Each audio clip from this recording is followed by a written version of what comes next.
Nagar YouTube channel سے میں عزیز احمد خان ہوں۔ آج ہمارے اسٹوڈیوز میں ایک ایسی شخصیت موجود ہیں جن کی تخلیقی اعتبار سے کئی جہتیں ہیں۔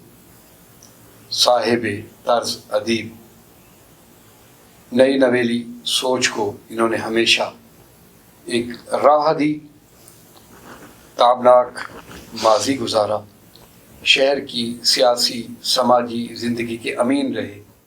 معروف دانشور، کہانی نویس اور کالم نگار ایم ادیب سے ان سے گفتگو کا آغاز کرنے سے پہلے میں انہیں پروگرام کے پروڈیوسر اور ڈائریکٹر جوان خان کی جانب سے اپنے اسٹوڈیوز میں خوش آمدید کہتا ہوں۔ بہت شکریہ خان صاحب، آج آپ نے مجھے یہ مل بیٹھنے کا موقع عطا فرمایا۔ خان صاحب، جیسے آپ نے کہا کہ میری کہانی کے بارے میں آپ نے کہا کہ کہانی کار ہیں، تو میں نے یہ کہانی اپنی ماں سے سیکھی۔ اچھا۔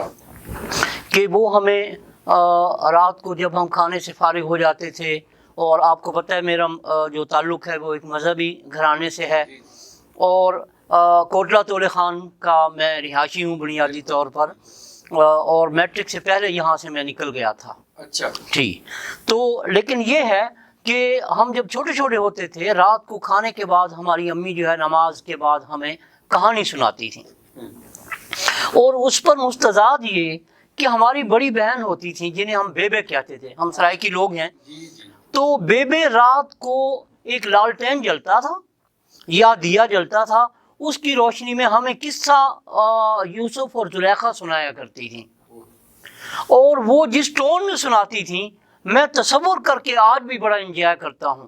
بالکل باریک سی ٹون ہوتی تھی ان کی، اور اس میں وہ مسلسل ایک ریدم کے ساتھ اس میں موسیقیت ہوتی تھی، وہ ہمیں سناتی تھیں، اور جب تک وہ تھک نہیں جاتی تھیں اور جب تک ہمیں اونگیں آنا نہیں شروع ہو جاتی تھیں وہ سناتی رہتی تھیں۔ بڑا لمبا قصہ تھا انہوں نے ہمیں سنایا۔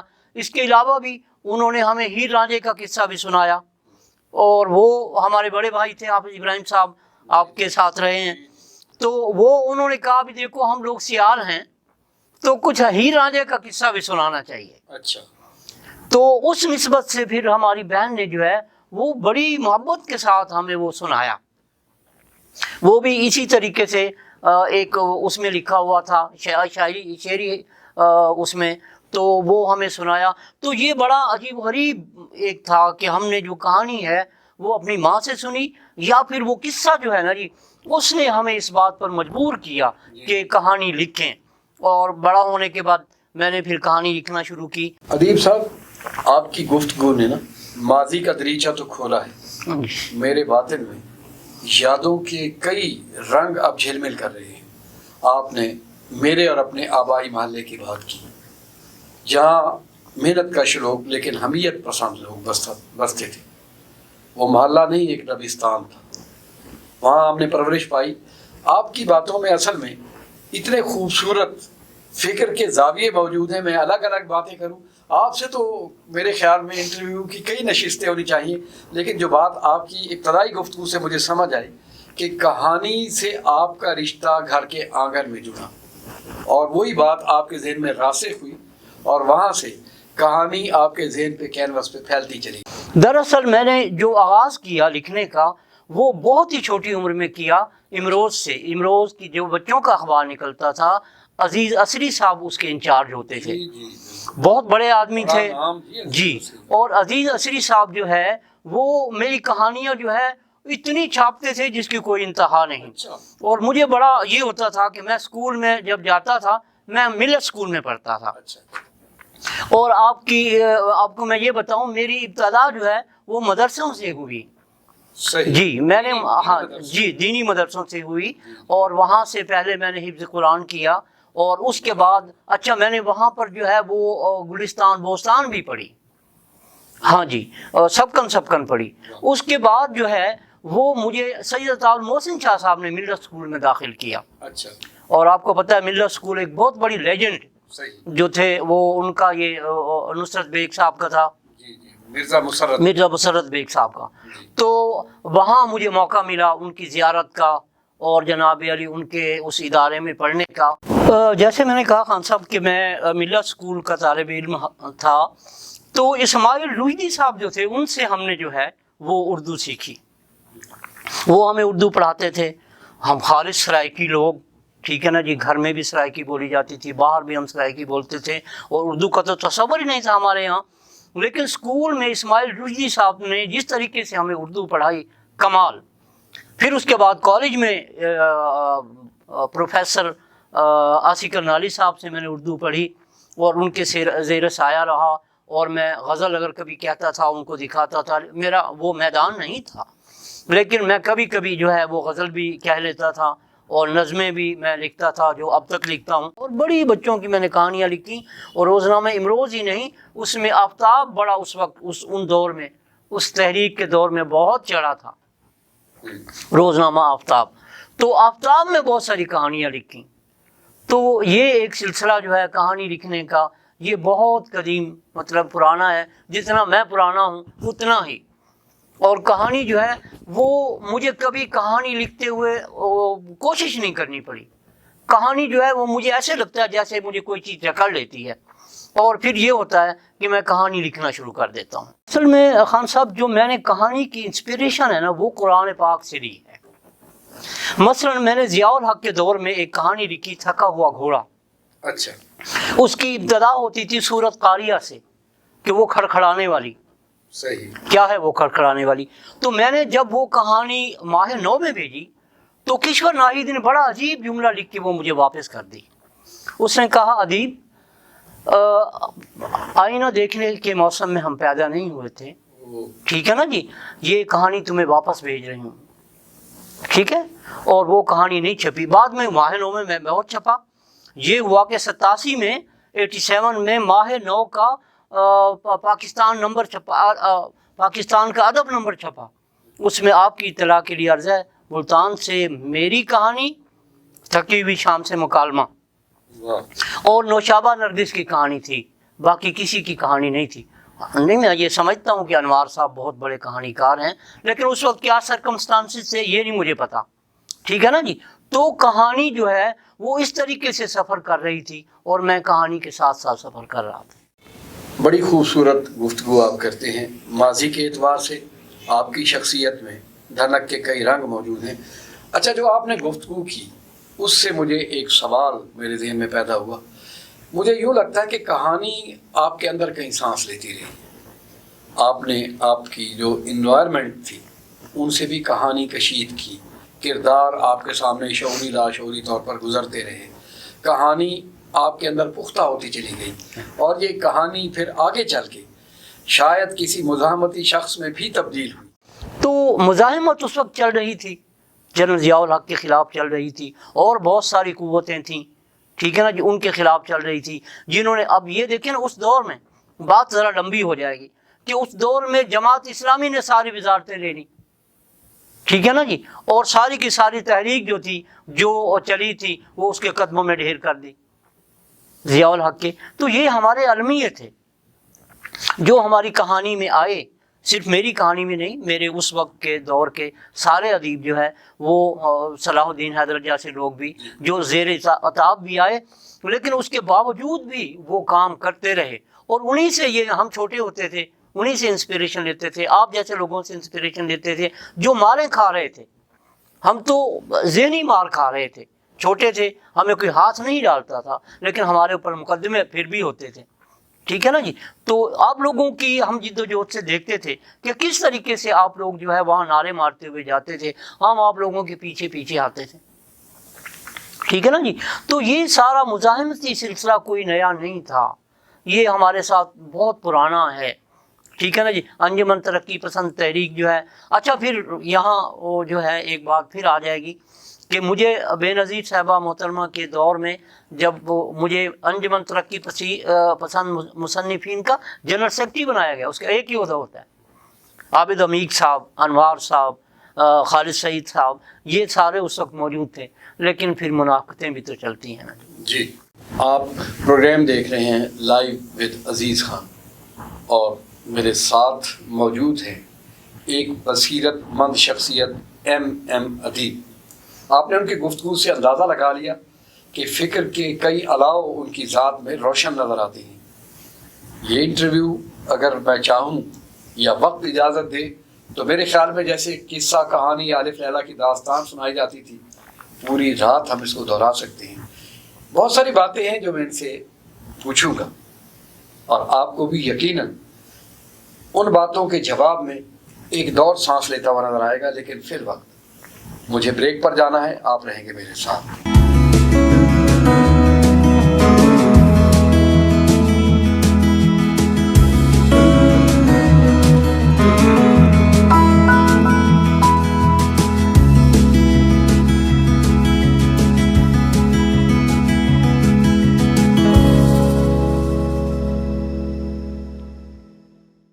Welcome back. سفر عزیز کے حوالے سے آپ نے جو باتیں کی اس میں پوری تاریخ کے رنگ عیاں ہوتے مجھے نظر آئے ہیں. ملتان کی تہذیبی زندگی کے نقوش آج اور زیادہ گہرے ہو گئے ہیں. میں آپ کے محلے کے بارے میں ضرور پوچھوں گا، اگرچہ آپ نے فرمایا کہ میں میٹرک کے بعد یہ محلہ چھوڑ چکا تھا، لیکن آپ کے اندر کوٹلہ تولے خان کی مزاحمتی مٹی کی مہک موجود ہے. وہاں حمیت پسند لوگ بستے تھے. چونکہ میرا اور آپ کا ایک ہی محلہ تھا، ہمارے اسلاف روحانی اقدار کے اعتبار سے ایک دوسرے سے جڑے ہوئے تھے. اچھا، میں اتنا ادیب یا شاعر آدمی تو نہیں ہوں، یہ ضرور ہے کہ میرا کتاب سے رشتہ ضرور رہا ہے اور اب بھی ہے، میں پڑھتا ضرور ہوں. میں پوچھنا یہ چاہتا ہوں کہ آپ نے کہا کہ اس وقت ایک اندھیرا میرے اندر جھلکتا نظر آتا تھا اور میں نے کہانی لکھنے کی جانب میں راغب ہوا. پھر آپ نے کہا کہ درمیان میں وہ شعوری بات آپ نے کی ہے کہ انسانوں کو صلیب پر باندھ کے کوڑے مارے جا رہے تھے، لوگوں کو اپنی حاکمیت کے حصول کے لیے مسلوب کیا جا رہا تھا. ایک خوف آپ کے اندر موجود تھا، لیکن آپ پھر بے خوف ہو گئے. پھر یہ جرأت آپ میں یہ استقامت کیسے پیدا ہوئی؟ اچھا، یہ جو بے خوف ہونے والی بات ہے نا، یہ مجھے ورثے میں ملی تھی. اچھا، کہ میرے ابا کے جو پردادا تھے نا، 1857 میں انہیں جو علماء تھے اس وقت کے، انہیں پھانسی دی گئی. تاریخ ہمیں بتاتی ہے. وہ بھی پھانسی لینے والوں میں حق، تو وہ بھی ایک شامل تھے اس پھانسی ہونے والوں میں. اچھا، تو انہوں نے میرے ابا کے دادا کو، جن کا نام عبد الواحد تھا، انہیں جو ہے وہ پانی کی نظر کر دیا کہ جاؤ میں تمہیں پانی میں پھینکتا ہوں اور تم ایسے جہاں سے نکل جانا، بس جو تمہیں ملے وہاں چلے جانا. سب کچھ اس سے چھڑوا دیا، اس کا گھر، جائیداد، زمینیں، جو کچھ تھا. اور اس وقت وہ تھا بھی 15 سال کے تھے عبد الواحد صاحب. تو وہ وہاں سے نکلے، وہ یہاں ملتان پہنچے.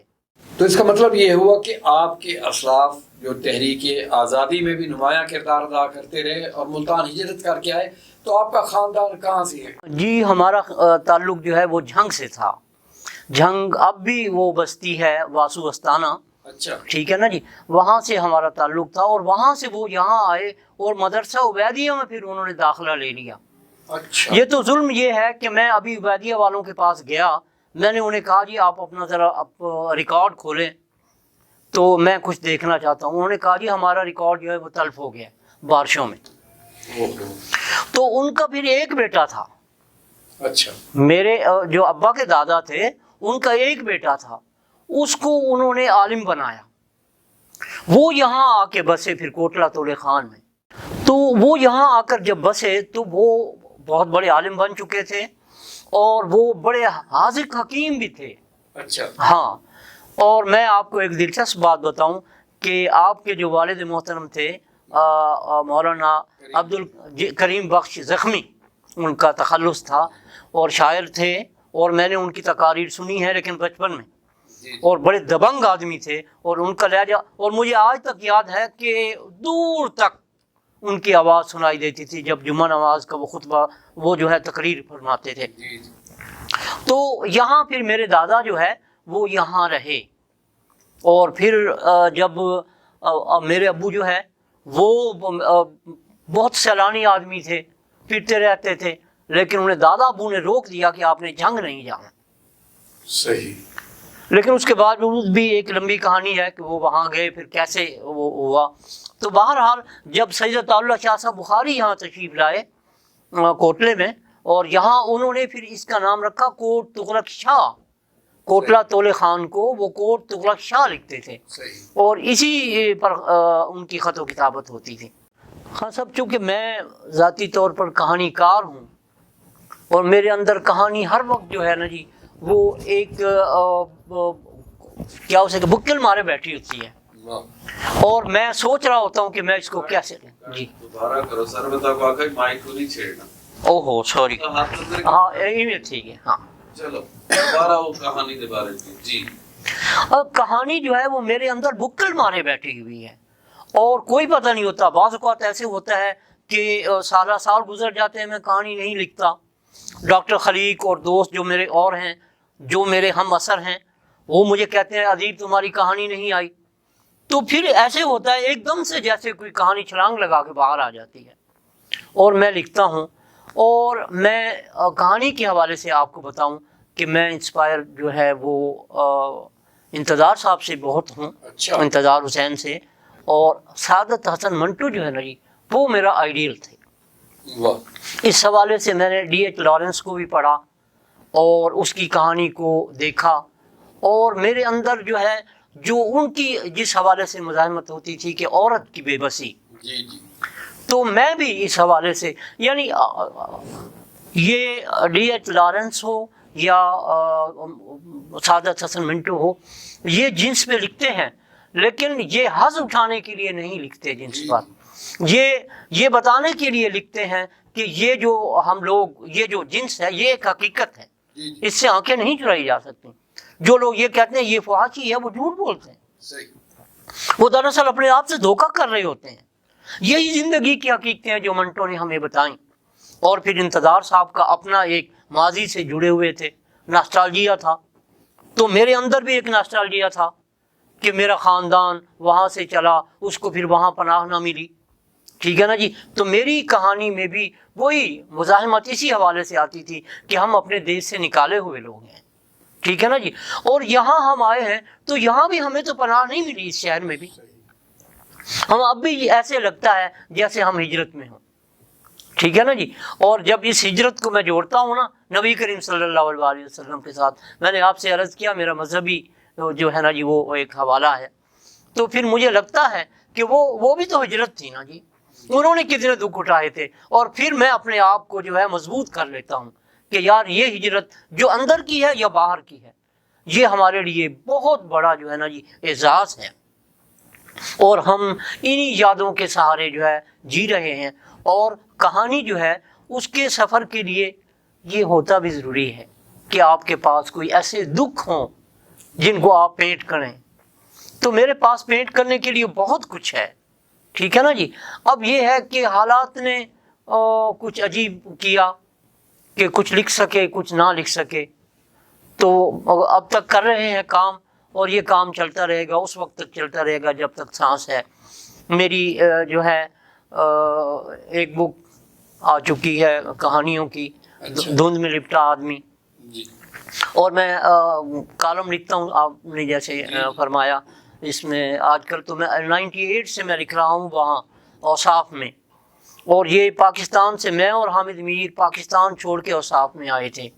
میں اوصاف میں کالمسٹ کے طور پر آیا تھا اور وہ ایڈیٹر کے طور پر، وہ تو بہرحال چھوڑ گئے، ان کی ضرورتیں تھیں، میری ضرورتیں کوئی نہیں تھیں، ٹھیک ہے نا جی۔ میں نے اپنی ضرورتوں کو جو ہے وہ ایک خانے میں رکھ دیا کہ تم چپ کر کے یہاں بیٹھی رہو، جو ہے وہ اسی پر گزارا کرنا ہے۔